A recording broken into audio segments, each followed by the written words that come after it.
Ontario Premier Dalton McGuinty touting his green jobs agenda, but are they good jobs? More to the point, are they truly green? Tom Harris analyzes. That equipment costs a lot of money. I'm guessing millions and millions of dollars. The people who work here had to be trained.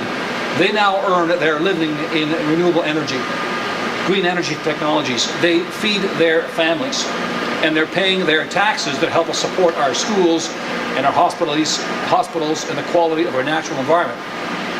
So we're proud to pursue that. We think it's a responsible thing to do on the part of our generation, to understand that fossil fuels are going to become more and more expensive over time, but renewable energy technologies are going to become less. Ontario Premier Dalton McGuinty desperately pushing his green economy agenda, forcing taxpayers and consumers to pay for his generous subsidies.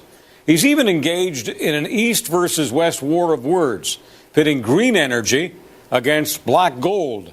But could he actually be on the right track? Years from now, there's a chance he could be labeled as a forward-thinking visionary. Tom Harris is the executive director of the International Climate Science Coalition. Hey, Tom. Hey, Charles. So do you see McGuinty as a visionary, or do you see him as just pursuing an agenda that is economically unsound? Oh, well, he's simply pandering to environmentalists and to extremists in the media who think that we can completely revitalize and change our energy supply so as to stop climate change. So he's simply pandering to what's easy and politically correct right now. What about the economic efficiency or inefficiency? Have you looked at all of that? Oh, yes. In fact, the Frontier Center for Public Policy, which has a website, fcpp.org, is one of my major sources because they've interviewed some of the world's top experts in understanding what is the impact of green jobs. Do they actually have a net benefit to society, or do they net cost society? And what they have there is a paper by Dr. Ken Green from the United States, where he's shown through various other studies, not conducted by him, he just brought them together, that in fact in all of Europe, really, there's no exceptions, when you create green jobs, you destroy more jobs in the regular economy. For example, in Italy, they're finding that there's, it's up to 5 jobs lost in the regular economy for every green job created. In Spain, it's about 2.2. In Germany, they're finding that, in fact, unless they subsidize these alternative energy sources, they simply dissipate because they're not competitive and they simply don't give reliable energy.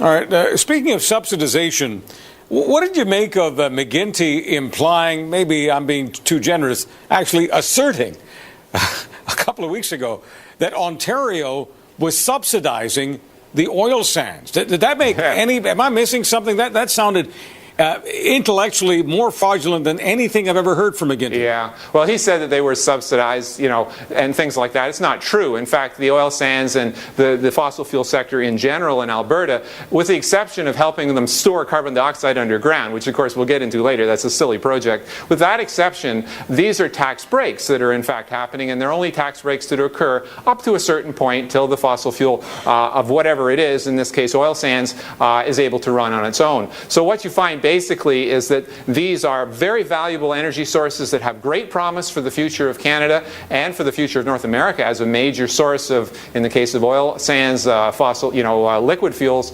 These are things worth investing in. And indeed, Albertans per capita pay a lot more to Canada than anybody in Ontario. Ontario, of course, receives a lot from Alberta, so he's got it totally backwards. Well, that's why I called it intellectually fraudulent. I mean, yeah. I saved that for only certain opportunities, and I think McGuinty created the opportunity. The fact is that Ontario slipped into have-not status for a while, and it was Alberta that was helping Ontario pay its bills and maintain important services like police and things like that. Okay, yeah. Tom, I want to go beyond the Green Agenda to a poll that says that more than 2/3 of Americans believe climate scientists are likely to have falsified data. Right. Some people are trotting this poll out to say that Americans are ignorant to believe that. Now, there's belief based on faith, belief based on myth, and there's people believing things based on facts. So the facts, if you will.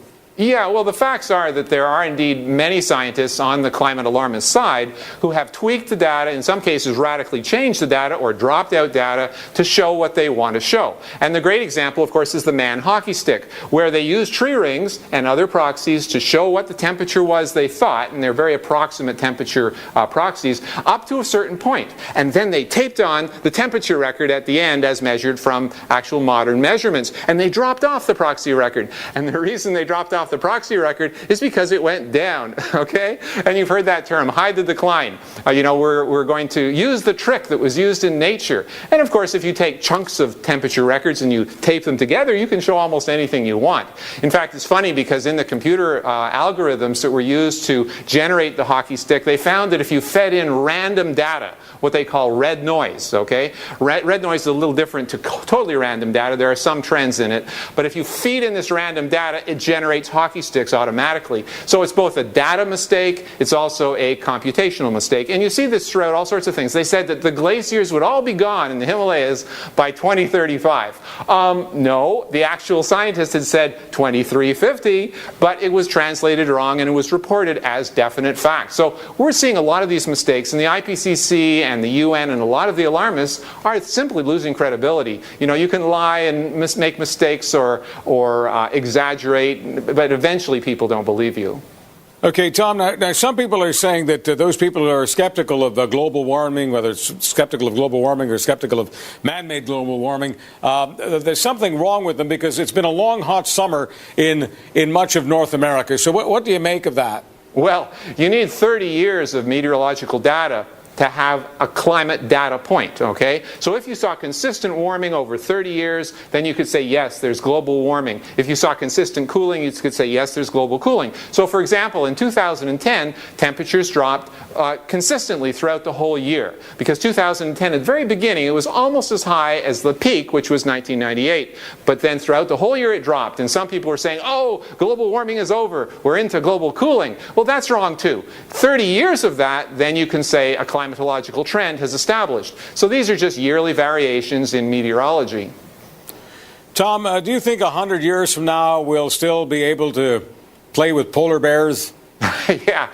In fact, Mitch Taylor from Laurentian University used to be in the north where he tagged polar bears, and he divided the north into 13 regions and showed where the population was going up or down or stable. And he found 2 of the 13 regions where populations were going down because of climate change, 2 where they were going down because of overhunting, and all the rest were either stable or rising. And that can be seen easily in the actual population data. In 1960, there was about 10,000 polar bears. Now there's 24,500. In fact, I understand in the north that they're issuing more hunting licenses because they're afraid of these great numbers of polar bears coming into the town and endangering Inuit children. So if anything is endangered, it's not the polar bear.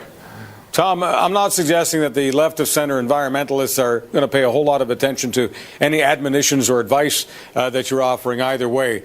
But if you had any advice to offer to anyone who wants to be an environmentalist, if you know, to get away from the gimmicks and the emotionalism, where should their rational focus be?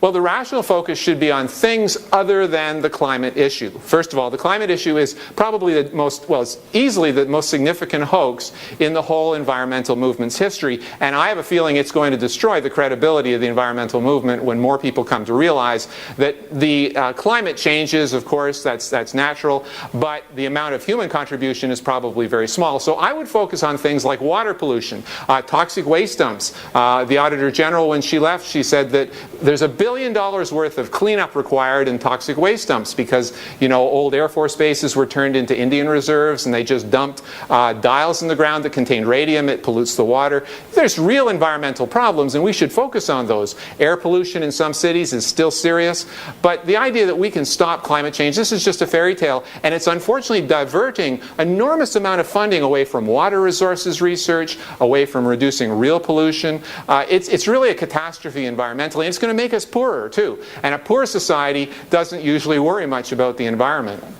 So Tom Harris wants to go on record to say that while he may be a climate change or man-made climate change skeptic, he is still for clean water and clean air, and presumably you also like wildlife. Oh yeah. protecting species that really are at risk is extremely important. Polar bear is not one of them. I always find the polar bear as an icon for the global warming movement is very appropriate because they've chosen a species that's not really endangered. There's going to be some reduction due to overhunting and changes in patterns of climate, of course, but we're not seeing anything really that significant in the next 100 years. Tom, have a healthy weekend. Thank you. Thanks very much. Tom Harris, Executive Director of the International Climate Science Coalition.